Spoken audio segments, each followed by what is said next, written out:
kas tika adresēts principā uz ticīgiem, neticīgiem. Vecajā derībā ebreju tauta visa bija ticīga, viņi zināja, ka Dievs un piedzīvo Dievu brīnums un tā tālāk. Un te ir tādu vārdu rakstīts. Vērsis pazīst savu īpašnieku.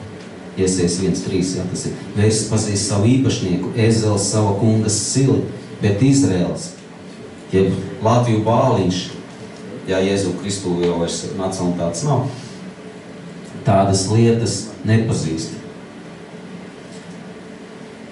Un manai tautai nav par to nekādas izpratnes. Izpratne. Ļoti svarīga izpratne. Un draudz tā vieta, kur mēs skatām dažādas pozīcijas no garīgās skata punkta. Un izklausās briesmīgi, ka te ir cilvēks tā kā pielīdzināts dzīvniekam, jo garīgi tas tā izstāsta, ja cilvēks atsakās paklausīt Dievu gribai, jeb atsakās pievērst savu uzmanību garīgām lietām. Izklausās skarbi, es saprotu. Ja dzīvnieks nenes nekādu atbildību par savu rīcību, tad cilvēks ir tas, kas nes atbildību par savu rīcību, tāpēc, ka viņam ir dots prāts, izpratne, spriest spēja. Un tā pozīcija ved uz nekurienu, ja cilvēks novēršās no Dieva vai vienkārši negrib dzirdēt neko par garīgām lietām, par ticības mācību. Tā ved uz nekurienu. No zemes tas ņems, tur to arī atgriezīsies. Un vēl trakāk, ka tam visam ir turpinājums, jo ar zemes dzīvi viss nebeidzās.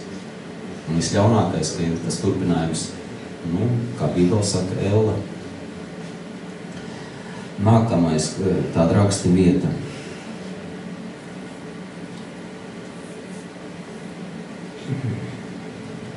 Kur Dievs apsola principā, kas notiek, ja mēs esam paklausīgi. Jā, te es tā secīgi, lai neko neplēs garām, tāpat laikā, ja mēs esam paklausīgi Dievam, Dievs apsola, ja jūs būsit man padevīgi un paklausīgi, tad jūs baudīsiet zemes svētību. Tas bija vecajā derībā, zemes svētību. Jaunās derības cilvēkiem ir kas vairāk par šo. Un tam mēs arī pieskarsimies. Zemes svētības. Pirmais, kas nāk prātā, teiksim, jaunā derībā Mateja evaņģēlijā. Dzenieties par priekš pēc Dieva valstības un tās lietas pieliksies. Kuras lietas? Tieši šīs svētības, šīs zemišķās lietas. Viņas nav numur 1, tas ir ošķirīgs, tas ir pašā rindas galā.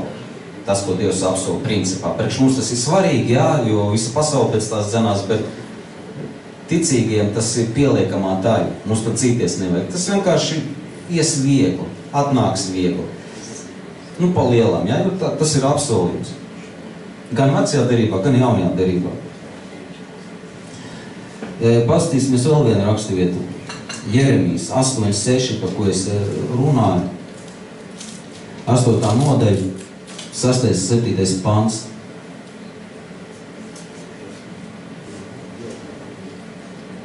Tur ir rakstīts, es esmu noklausījies un novērojis, tie nerunā patiesību, nav neviena, kas nožēlotu savu nekrietnību un teiktu, ko es esmu darījis. Ir tādi cilvēki, kas saka, ko es tādu esmu darījis, viss ir normāli, es ticu Dievam, viss ir normāli, ja? Nē, visi drāžas savā trauksmē, tikai uz priekšu līdzīgi zirgiem, kas satrakots traucas kaujā.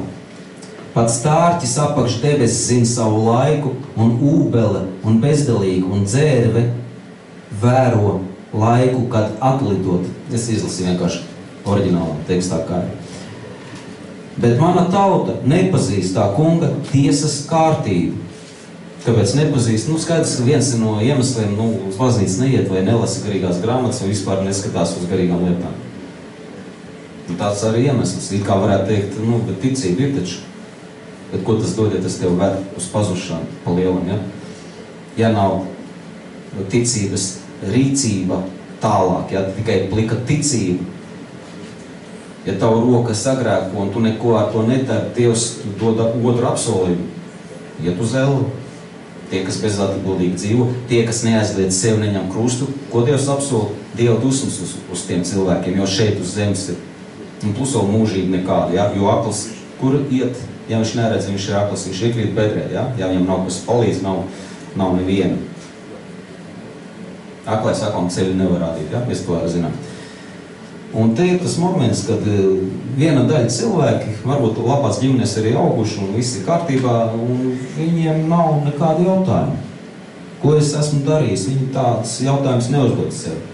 Es jau neesmu tas, kas tur saimā sēž.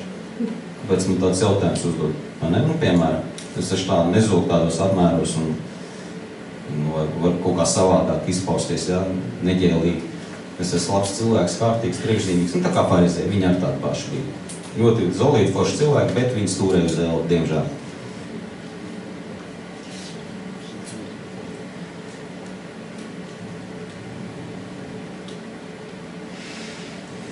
Tātad, ārējais krusts bieži vien ir labi, bet ir lietas un vietas,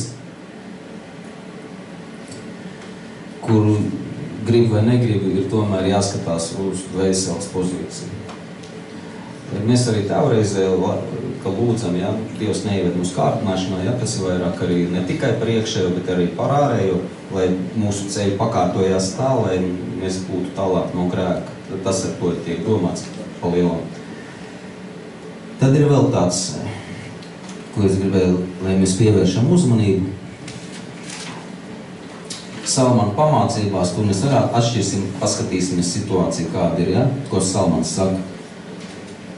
Cik smagi ir cilvēkam, ja viņš vienkārši ignorē Dievu gribu savā dzīvē, un viņš māca mums kaut ko māca. Salmana pamācībās no 6. panta. Dodieties pie skudrām, tu sliņķi, novēro viņa rīcību un mācies. Ar izsaukumzību novēro viņa rīcību un mācies. Jāiet pie skudrām. Protams, tas izklausās atkal tā dīvaini, tāpēc, ka cilvēks nav skudra un cilvēks ir kaut kas vairāk par dzīvoto radību, dzīvnieku pasauli. Izklausās tā jocīgi. Un pirmais, kā cilvēks reaģē šīm rakstu vietām, mēs visi labi zinām, mums uzreiz liekas, mājās nav putekļi noslaucīti, grīda nav izmazgāta, ja? Un tā kā sliņķis, strādāt negrib, negrib strādāt kā citi 8 stundas. Nu, tas ir pirmais asociējās, ja? Lasām tālāk. Lai gan 7. pants. Lai gan viņām nav nec valdnieka, nec priekšnieku, nec citu kungu, viņas tomēr sagādā sev maizi vasarā un iekrāj sev barību ražas ievākšanas laikā. Cik ilgi tu gulēsi, laiskais? Kad tu rausīsies augšā no savu miega? Pagul vēl drusciņi, pasnaud kādu nieku, saņem kopā drusku ciešāki savas rokas, lai tu labāk dusētu. Tad tev pamazām it kā tev kājām pa pēdām iedams pārsteigs nabadzību un tevi nomāks trūkums kā bruņots ceļa laupītājs. Un pirmais tā, uz fikso skatoties, acīm redzot, ir slikti būt par sliņķi tādā izpausmē, ka mājās putekļi un uz darbu neiet, algot darbu nestrādā un varbūt diedelnieks esi, ja. Tā pirmais tas tāds, ja. Bet kā pretstatu varam nolikt šim pantam tādu, kur man palika, tad laikam būšu pazaudējis. Bija Salmana mācītājs, man liekas 6 tur bija pretstats, ja, ka tas viss ir principā nīcība un nieks, un tas kaut kādā mērā blēņas. Tā ir izpratnē, ja mēs orientējam savu skatu tikai uz šīm zemišķām lietām. Šeit vairāk ir par iekšējo garīgo stāvokli. Pa tām skudriņām, ja, tādu, līdzību, lai mēs nekad to neaizmirstam, ja, ka mums jāstrādā pie savas dvēselītes, ka būs jāizliec sevi. Jo Salmans 6.6 kaut kur bija rakstīts, ka tas ir niecīgi, ka tur tas dzīves gals ir vienkārši visiem vienāds un tu var strādāt, būt čaklis, tur slinks. Ja teiksim, tas ārējais kurs tikai, ja, tās ārējās lietas ir cilvēks tikai vērš savus domas uz āršķirīgām lietām. Tas nekas nav, jo Dieva vārds tomēr māca mums izvēlēties dzīvību, kas ved uz mūžību. Ir forši, jā, ka tev viss sakārtots, viss pētāmtiski, viss ir labi un tu tur vari tajā ieciklēties, bet ja tas atpaliek no tava garīgā, tam nav jēgas. Tas ir tukšums, tas nekas nav. Ja tas atpaliek no garīgā, tam nav jēgas. Te ir runa vairāk par to, lai mēs mācāmies tieši pakļaut savu dvēseli Dievu gribai. Nevis putekļus dzenāt vai tur mājā, tur grīdu visu laiku mazgāt nepārtraukt un traukus un vēl visu kaut ko. Tās ir ošķirīgas lietas, starp citu. Ir, zinām, daudz cilvēku ar savu dzīvi, kas to pierāda, ja, kad arī vispār Bībelē arī ir tur tādi piemēri, piemēram, par Martu un Mariju, ja, kā tur tā situācija, it kā abas māsas ticīgas, bet Dievs uzslavēja kur cilvēku. Nevis, kas ar lupatu skraidēja visur apkārt, putekļus dzenāja, vai traukus mazgāja, vai vēl kaut ko darīja. Viņš uzslavēja to cilvēku, kas ļoti nopietni ieklausās Dievu vārdā, kas attiecās tieši uz dvēseles rūpību un gādību. Ja, tas pirmais, kas nāk prātā, noteikti, ka tur ir vēl, ja mēs tā padomātu, visā Bībelē mēs tomēr redzam, ka visu pirms tomēr ir tās garīgās vērtības. Ir labi, jā, kad ir ārēji viss kā savās vietās, krēkls izmazgāts, viss ir normāli, tas ir cilvēks, ir visu teikt, bet pirmajā vietā, obligāti, ja, pa priekšu cenīties pēc Dieva valstības, pa priekšu aizliedz sevi, cīnies ar savu grēku, tas ir pirmajā vietā. Ja to izņem ārā, kādu jēgu, tu esi pēdāns, tev viss materiālās lietas un labumu, un tu aiztūrēji uz elu, un kādu jēgu no tā? Pat ja tu esi ticīgs un aiztūrēji uz elu, tikai tāpēc, ka tu atstāji novārtā sekošanu Kristum, kas izpaužās caur sevi aizliekšanu, krustu ņemšanu. Ja tu to atstāji novārtā, tad kāda jēga tev ir ticībai? Tu vienkārši tērēji laiku, nāc uz baznīcas, tur atsēdi visus tos krēslus, un kāda jēga no tā, ja tu esi izvēlējies nāvi, ja tu esi izvēlējies tumsu un neko nedarīt ar savu dvēseli. Ko tad tas palīdz? Neko. Nulli. Un te ir tāds piemērs par skutriņu, lai jums tas arī ierakstās dziļi apziņā, ja? Ņemam piemēru. Jā, tas ir, viņi fiziski to darīja, bet mums jābūt čakliem tieši uz šo te sevis aizliekšanu, uz šo garīgo punktu. Mums jābūt čakliem. Tur mēs Dievu izpatiksim, tur mēs Dievu atradīsim, tur mēs piedzīvosim garā nabadzību. Visu kalna runu, ko Jēzus runāja. Svētīgi garā nabaga, svētīgi, kas raud un cirš, svētīgi lēnprātīgie, svētīgi, un tur aiziet visi tās svētības, tie apsolījumi. Tur mēs to visu piedzīvosim. Nevis tas, ka tu putekļus dzenā, tur visus glāb, visiem palīdz, visu kaut ko tur dara. Nē, tas pirmkārt nav pirmais bauslis. Pirmais bauslis ir mīlēt Dievu. Ko nozīmē mīlēt Dievu? Tas pirmkārt nozīmē to, kas mani mīl, tas tur man uz baušas, tas to arī nozīmē, kas ir rakstīts Jāņa evaņģēlijā. Tas arī to nozīmē. Paskatāmies tālāk.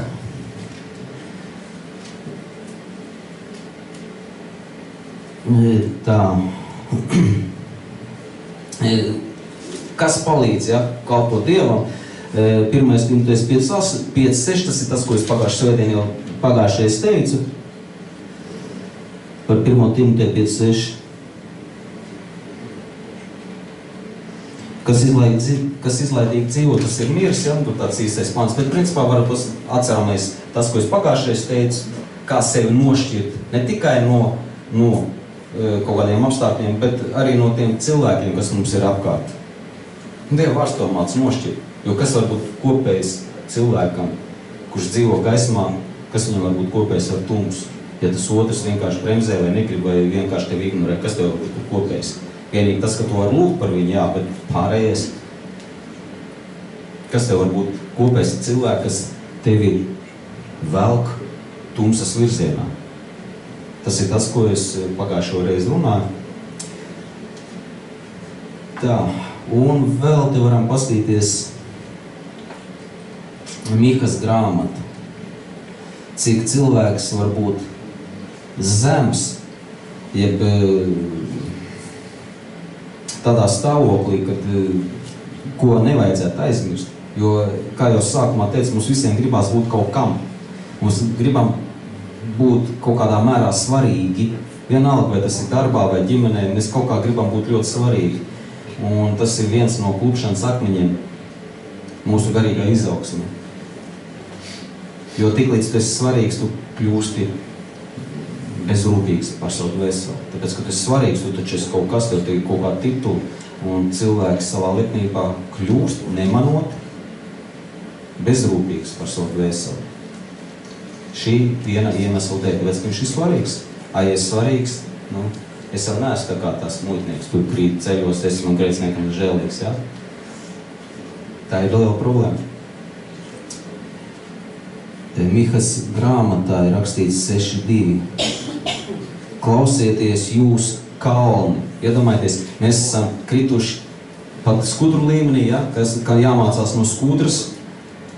Esam krituši putnu līmenī, ka jāmācās no putniem. Lopu līmenī, ka jāmācās no ezelīša, kas pazīst savu kungu silu. Cilvēks nepazīst savu kungu dievu. Nav izpratnes.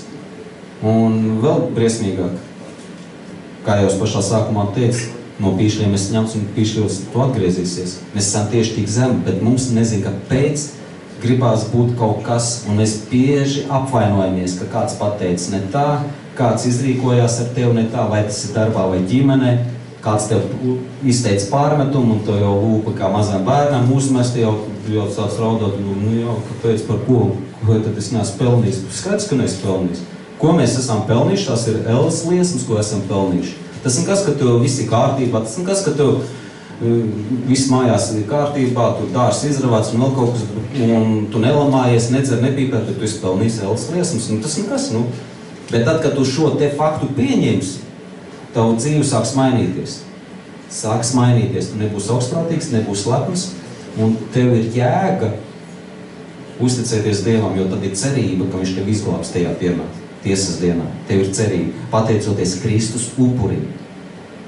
Bet ja tu sēdi dīvānā un kas vēdera un saka, es jau ticu Dievam, tas neko nedod. Cilvēks stūrē uz elvu. Neskatoties, ka viņš ir ticīgs un kas vēdera. Un šeit, kāpēc es tāds kontrasts gribu parādīt, ja, ka Mihas grāmatā, tas bija pravietis Miha, viņš saka, klausieties jūs kalni. Ja, mēs esam pie pīšļiem jau pielīdzināti kalni. Ja mēs atceramies Jānis Kristītājs, ko teica, ja, kas ir Dieva griba. Mūsu cilvēkus pielīdzina pie kalniem, pie zemes, pie pīšļiem. Kalni, lai pazeminās, ielēs, lai piepildās, ja, viņš tur tā interesanti stāstīja. Lai mūsu lepnība ir apakšā, lai viņi ir zemāk, lai viņi ir iznīcināti mūsu sirdīs, mūsu dvēselēs. Jā, Lūkas evaņģēlijā 3.5. Katram kalnam jātop nolīdzinātām, lai rezultāts parādītos. Starp citu, tad, kad mēs paklausām Dievam un savu lepnību iznīcinām, parādīsies rezultāts. Dieva godība. Un tas ir rakstīts Lūkas evaņģēlijā 3.6 un Jesējas 4.50. Tas ir tas pats pants, tikai tur ir tie tulkojumi dažādi, bet ideja tāda, ka tu piedzīvos Dievu godību, ja piedzīvos Dievu svētību savā dzīvē, tad, kad tu pazemosies, tad, kad tu savu lepnību iznīcinās, un lepnības sarakstu es minējis, ja tie 8 punkti, un katram punktam vēl ir apakšpunkti, tad, kad mēs pakļaujam sev Dievu gribai, būs rezultāti šeit uz zemes. Tās ir otršķirīgās lietas, tas nav pats svarīgākais, nav būtiskākais. Šis rezultāts, tad, kad mēs pakļaujamies Dievam, viņš būs šeit uz zemes, tu viņus piedzīvos. Tās ir piemetošā daļa, tas ir tā svētība, ko arī apsolīja vecajā derībā, ko mēs lasījām. Ja? Bet pati lielākā svētība jau būs tur, tajā dienā, kad mēs stāvēsim Dievu priekšā, ka saņemsim atalgojumu par saviem pūliņiem. Nevis par tiem pūliņiem, ka tu tur kartupeļus noraki, tur kaimiņam palīdzēt, ja? Ne par tiem pūliņiem, ka tu tur putekļus noslaucīji.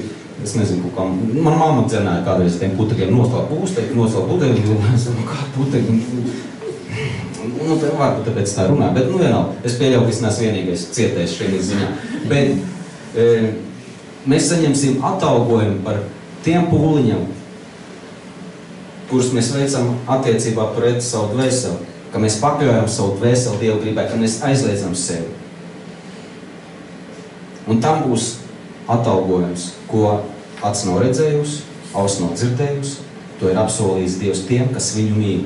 Un tad, kad mēs mīlam, ko nozīmē pirmais bauslis mīlēt Dievu? Kas viņu mīl, tur viņu baušļus. Visa bauslība ir pret lepnību. Visa bauslība. Visa jaunās derības bauslība, vecās derības arī, jaunās derības bauslība ir dziļāk, ja? Pret lepnību. Šiem 8 punktiem, ko es esmu runājis, tas ir pret lepnību. Visa bauslība ir vērsta pret to, jo nekas lepns un nešķīs Dieva valstībā neieies. Pat ja tu būsi ļoti ticīgs un kasīsi dīvānā vēdera, neieiesi Dieva valstībā. Neieies. Pat ja tu tur putekļus dzenā, vienalga tur ārējās lietas darīs, tā kā farizēji, tu lūdza Dievu, ārēji pat lūdzē, tur bija lūdzē. Turpat bija tādi, kas demons, atceramies, ja, kur es teicu toreiz tajā dienā, ne katrs, kas uz mani savs, ja. Tu būsi tajā statusā, kur 5 jaunās, kuras bija slinkās. Ja tev ir tikai plika ticība un tu kasi vēdē. Un lai tas tā nebūtu, ir jāiemācās sev aizliegt. Jāiemācās sev pakļaut Dievu baušļiem, Dievu gribai. Vēl mēs varam paskatīties, cik mēs esam nožēlojumi, ja mēs nepaklausam Dievam. Psalms 58. 5. pantā. Niknums mūsos ir kā čūskas inde. Man liekas, latviski tur ir rakstīts dzēliens, kaut kāds čūskas kodiens vai dzēliens, bet būtība tāda, ka mūsu niknums, mūsu miesiskums ir tieši tāds kā čūskas inde, kas var nogalināt tevi tuvāko cilvēku ar vārdiem. Bet pateikšu vienu noslēpumu. Tās dusmas, kas ir mūsos, kuras izprovocē kāds tuvākais, viņas ir jāvērš nevis pret kaimiņu, pret tuvāko, bet pret savu pašu grēku. Atceraties, ja? Ja mēs esam tādi dusmīgie cilvēki, mums patīk dusmoties visiem, tad dusmojamies uz sevi, uz savu pašu grēku, lai negrēkot vairs, jo grēka nožēla nav tikai nožēla, tā, jā, nabadzīšu, ot muļķītis, priekš kam tas tā darīja, bet grēka nožēla, tā, ka tu esi neatkārto to grēku, tā, ka tu cīnies pret savu grēku, tā ir patiesa grēka nožēla. Tas, ka tu saki tikai vārdos, ka tu nožēlo grēkus un tic Dievam, tas vēl neko nenozīmē. Ja tu dzīvo kā pats sātans, tā nekāda grēka nožēla nav. Jo parasti cilvēks saka, jā, šitas te, viņš jau arī tu baigi ticīgais grēks nožēlo, bet viņš dzīvo kā pats sātans, zog, tu sliktas lietas dara. Es jums varu pateikt, tā nebija grēka nožēla, tas bija kaut kādas izrādīšanās un viss, tā nav grēka nožēla, jo grēka nožēla ir atgriešanās no grēka. Un tas nozīmē sevis aizliekšanu, krustaņemšanu, tā ir grēka nožēla. Nav citas grēka nožēlas. Tas ir stingrs lēmums sirdī. Pat ja tu nepaspēji, tieksim, kā tas noziedznieks pie krusta, viņš nepaspēja apliecināt savu ticību tā izpausmē, kā mēs to varam izdarīt, tev ir dotas vairākas dienas apliecināt savu ticību. Viņš to nepaspēja. Viņam bija plika ticība, kas viņu izglāb, jā, tas tā notiek, jā. Bet ja viņi noņemt no krusta, viņš aizskriet un apliecināt savu ticību. Varbūt var tiet mocekļu nāvē būt gatavs. Mums jau arī gribas saņemt Dieva atalgojumu, pašu augstāko, kas ir mocekļu nāve būtībā. Bet mēs jau nevaram uzvarēt kaut kādus savus trūkumus. Mums jau bieži gadās, ka arī, jā, es, godīgi sakot, arī sapņoju. Interesanti, ja es varētu būt tāds baigies meistars malacis, ja, iet krusta nāvei Kristus dēļ. Es jau nevaru nomirt priekš kaut kādu mazu grēciņu. Tu vēl sapņo varbūt par kaut kādu krusta nāvi, tur mocekļu nāvi, ja. Tu pret attiecībā uz ēdienu nevar nomirt, tev kaut kāds ēdienas verdzina, kaut kādu konfektīvu, tu jau tur klānies, jā, gatavs apēst viņu. Tu jau nevar uzvarēt. Mums jau gribās apliecināt savu ticību, pielikt stroļu pie deniņiem. Tic Dievam, jā, ticu Dievam, neatteikšos no Dieva, jā, un es tādu varoju. Bet tev konfekta maziņā, tev jau noliek uz ceļiem, uz lāpstiņām noliek. Mēs tādi ticīgie gribam būt tādi vareni, bet, mēs jau ar saviem trūkumiem netiekam galā. Un tādās situācijās, starp citu, viena no receptēm, vēl vienu jums pateikšu tādu priekšā, ja? Tad, kad mēs cīnāmies ar grēku, paskatāmies uz Kristu, viņš izlaiž savus asinis par tevi un mani, atdeva savu dzīvību, lai tikai tu neaiziet bojā, neaiziet uz elli. Un tagad mēs tā paskatāmies un cīnāmies savu grēku, vai tu esi gatavs izlaiž savus asinis, lai pakļautu sevi Dieva gribai, vai tu esi gatavs aizliegt šai konfetītei, vai netiklībai, mankārībai, vai tu esi gatavs aizliegt Kristus dēļ, kā viņš aizliedz sevi, lai tu neaiziet uz elli. Kristus to izdarīja pie krusta. Viņš atļāva, ko viņa apspļauda, spīdzina, jo krustas bija spīdzināšanas ierocis. Viņš atļāva tam notikt, lai tikai tu neaiziet bojā. Bet vai tu vari atbildēt viņam ar to pašu?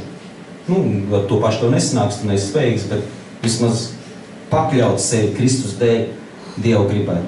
Pakļaut savu dvēseli svētdzīvei, šķīstībai, vai tu esi gatavs, vai tu to spēsi izdarīt. Vai tomēr konfekti tev ņems priekšu virsroku? Nu, citu vispār nāves grēkos iet iekšā, tur cer pīpē, ja? Ir svētie, kas vispār ar tādiem nerunā. Zin, kā cilvēki nāk pie svēta cilvēka, kurš sasniedz Kristus pilnību. Un man vajadzētu dziedināšanu, man vajadzētu, kad palūgt par mani. Viņš tā paskatās, atvaino, tu ar šito netiec galā, pat varbūt negribi tikt galā, tu pat necīnies, ja? Cilvēks varbūt tu pīpē vai dzer vai vēl kaut ko dara tādu. Viņš saka, atvaino, tu iec ar šīm lietām galā. Tu jau uzreiz gribi svētības, visu veidi, ja tu jau gribi, lai tu Dievs ir svētība. Nu, ir arī tādi pipari, tādi, kas tādā svētumā dzīvo, ka viņi neko nešķīst un nelaiž pat klāt. Bībelē, kā es pagājuši svētdien teicu, ja, kur Pāvils saka, ja, lai nošķirās no tādiem, kas nekārtīgi dzīvo. Un cilvēks redz, ka viņš nekārtīgi dzīvo, viņam neinteresē garīgās lietas, ticības lietas, bet viņš grib svētības saņemt. Viņi vienkārši redzēja viņiem cauri, saka, uz redzēšanos nenāc klāt. Tiec galā ar šiem te nāves grēkiem. Bija arī tādi, ja? Cik nopietna attieksme pret Dievu gribu, tas parāda to, cik nopietna attieksme pret Dievu gribu. Vai mēs tā varam nomirt sev, lai izpatiktu Dievam? Vai tikai gribam no Dieva izsūkt visas svētības? Dievs svētība, tur man vajag svētību, tur vajag svētību. Vai tu vari nomirt savai lepnībai, savam grēkam?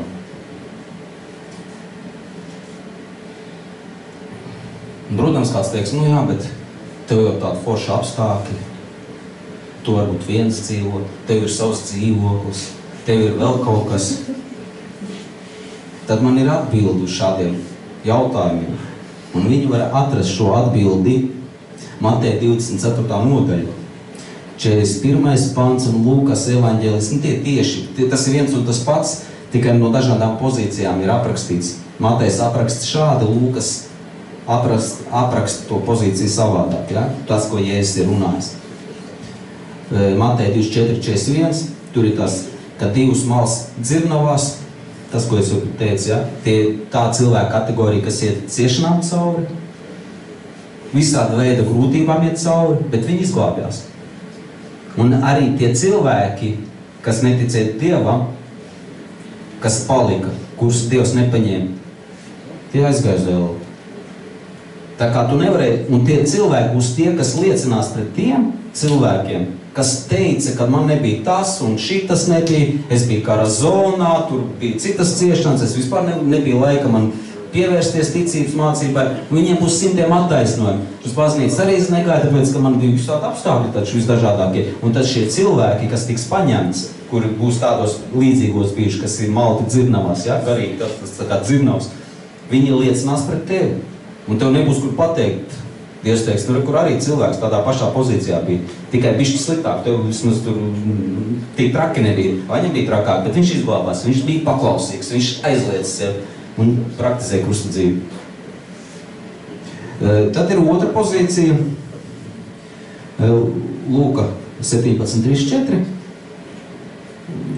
Šeit ir, ka divi būs vienā gultā, kas apzīmē kaut kādā mērā labklājības momentu. Ērtā gultā, siltā divānā, jaukā ģimenē varbūt, pilnvērtīgā ģimenē bērni, tur sievu, gudri, visu, ja? Un arī tur būs sadalījums. Viens paņems un otrs atstās. Kāpēc? Es jums to tikko jau pateicu, ja?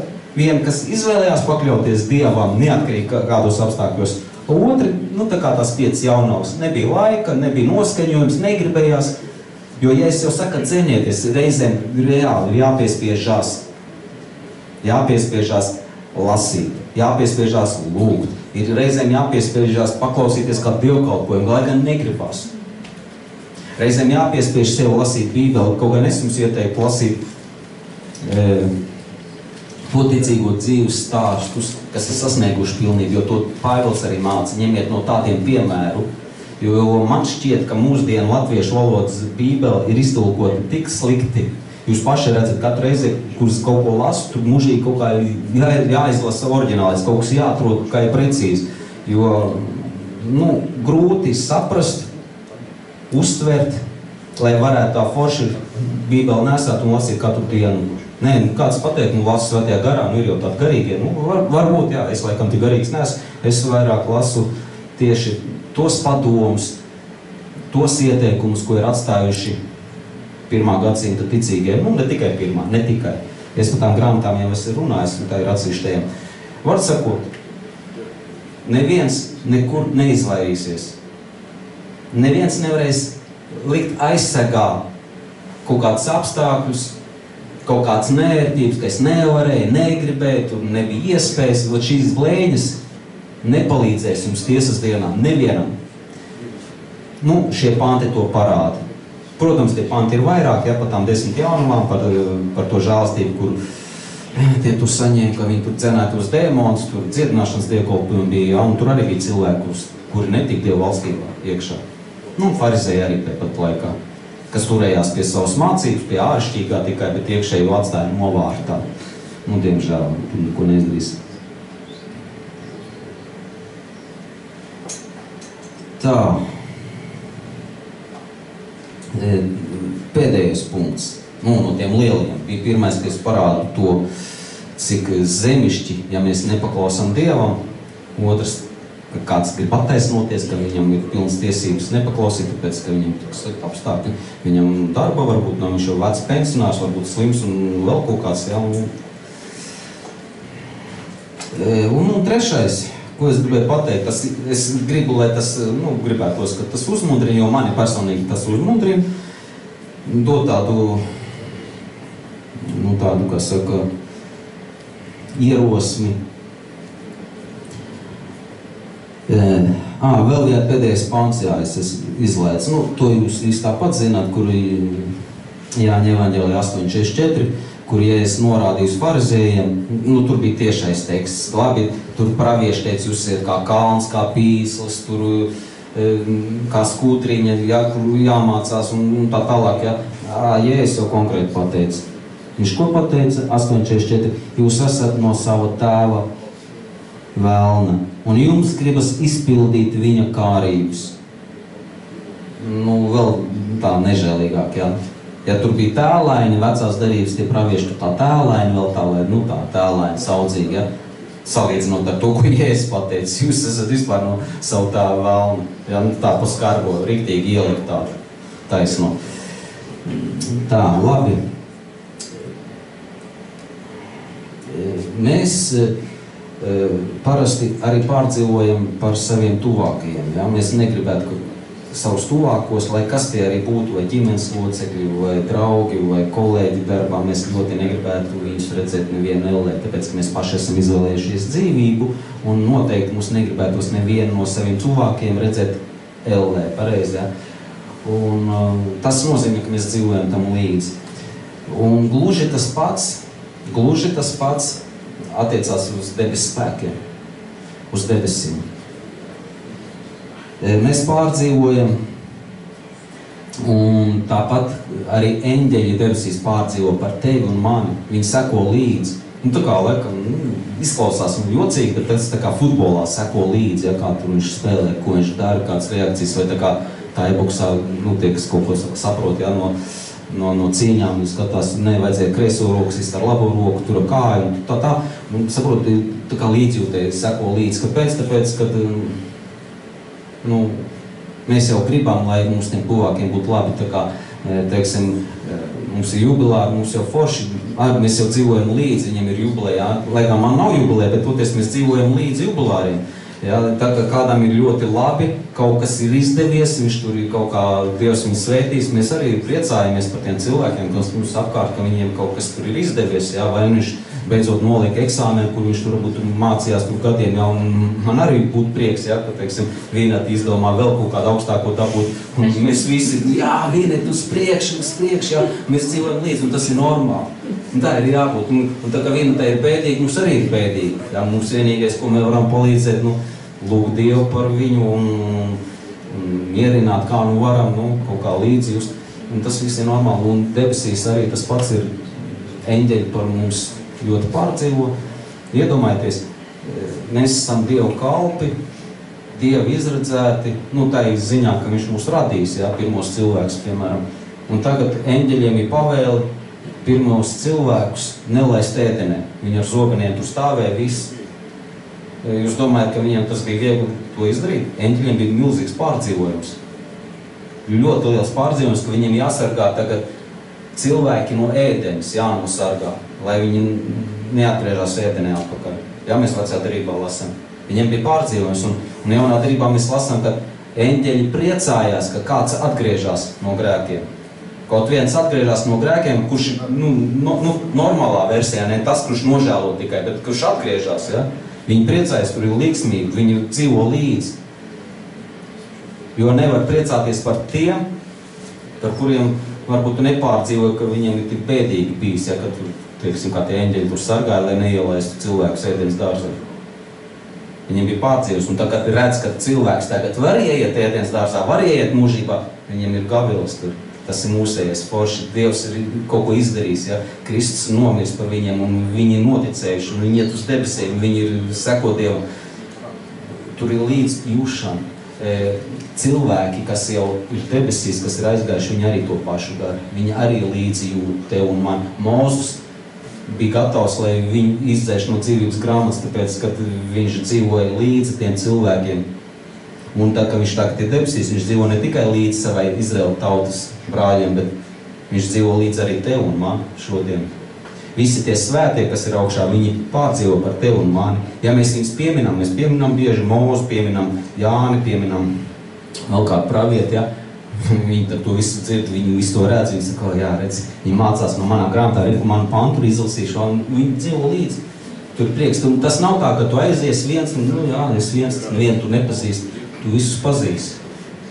Tu pazīsti tos eņģeļus, es nezinu, kā tas notiek, bet tu atpazīsti tos eņģeļus, kas tev dzīvību ir izglābuši, kas tev nav, teiksim, atļaujuši aiziet bojā, vai nu uz ceļā, uz ceļa satiksmē, vai, nezinu, tur gāja peldēties. Man, piemēram, kāds 4 reizes es esmu slīdis ļoti nopietni, un Dievs man ir kaut kā pasargājis, ja Dievs sūtīs eņģeļus, un es esmu paglābies, un ne tikai slīdis, un ir daudz visādi notikumi bijuši, un tomēr esmu dzīvs. Un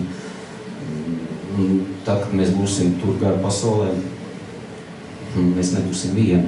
Mēs pazīsim katru laiku laikā, pazīsim tos, kas pirms mums ir aizgājuši. Debesis mūs atbalsta, eņģeļi mūs atbalsta. Aizgājušie arī atbalsta Mūzu, par kuru mēs pieminam viņu vārdu, ja, un viņi jau seko līdzi. Tas, ko viņš ir uzrakstījis un atstājis, viņš seko visam tam līdzi. Un interesantākais ir tas, ka cilvēks ir nokritis tik zemu, kā jau sākumā minēja, un tāpat laikā mūsu status būs lielāks nekā eņģeļiem. Ja domājieties, lielāks nekā eņģeļiem.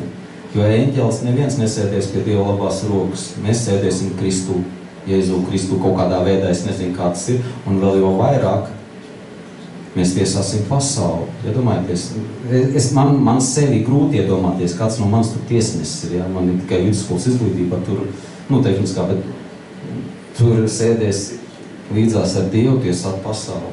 Tiesās vēl eņģeļus, ne tikai pasauli, bet eņģeļus, kad šos eņģeļus mēs tiesāsim. Tas ir tāds status, un eņģeļi vienalga priecājās par mums, neskatoties to, ka mēs būsim labākā pozīcijā nekā eņģeļi, tīri cilvēcīgi skatoties. Arī to mēs varam redzēt, Lūkas evaņģēlijā 15. nodaļā par eņģeļiem, ka viņi priecājās par mums, jā, tad ir 2. nodaļā 13 un 14 pāns, 15. 7. pāns, un 2. Timotejs 2.12, un atklāsmes grāmatā, ka valdīsim kopā, jā, ar Kristu 20. nodaļa un 6. pāns, 22. nodaļa 5. ka valdīsim mūžīgi.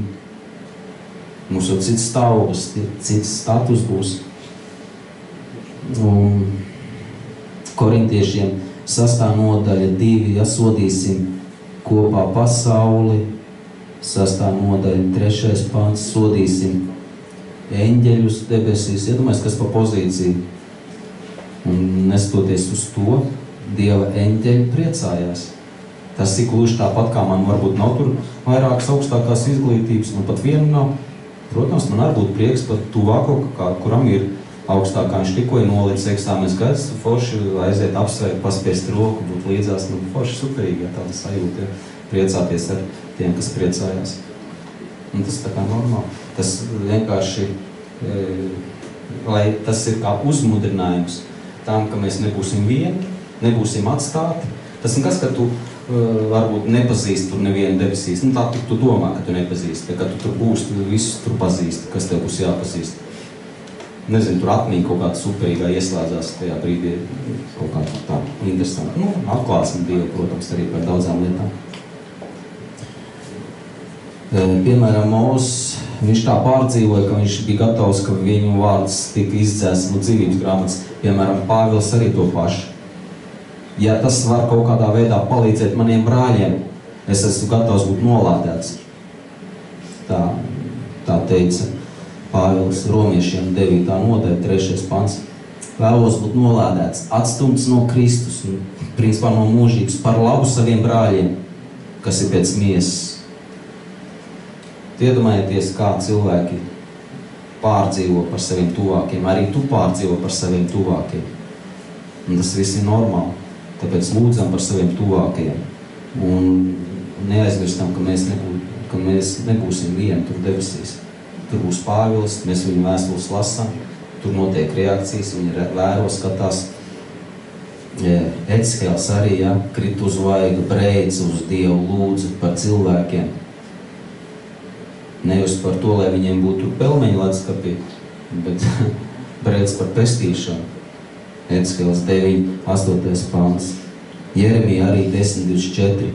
Pārmāc labāk mani, Vai gan pats dzīvo pilnīgi svētu dzīvi, Jeremija. Viņš saka, labāk Dievs pārmāc mani, bet izglābtos. Un Jeremija meklē visāds ieganstus, lai lūgtu par tuvākajiem. Un tas ir normāli, ka mēs arī lūdzam par saviem tuvākajiem, atrodot viņos kaut kādu labu īpašību, pateikt, Dievs, kaut vai šīs labās īpašības dēļ izglābt viņu, iežēlojas par viņu. Saprot, atrast, tas nekas, ka viņš ir pilns ļaunumu, varbūt kaut kādu, bet ja tu atrod viņā, tev ir forši tāds iemesls, lai lūgtu par tuvāko. Tā kā mēs lūdzam par saviem tuvākiem, atrodam tuvākajos kaut kādas labas īpašības, lai mēs to varētu pasvītrot savās lūgšanās, pieķerties tam, lai Dievs viņus svētī un apžēlo, lai viņi izglābtu savus dvēseles. Tad iedomājieties, tātad Mūzes, Ecihēls, Jeremija, Pāvils, vai viņi tiešām neciestu mums līdzi?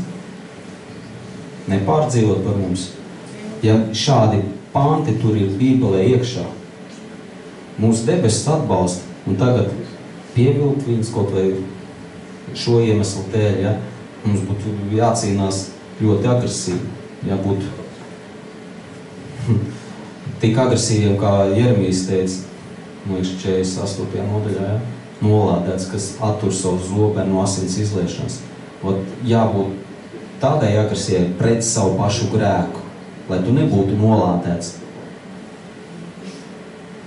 Tas ir tāds vēstījums, ko es nezinu, vai man izdevās vai nē, vienkārši gribēju parādīt to, ka mums ir cerība un kad ir jēga paklausīt Dievam.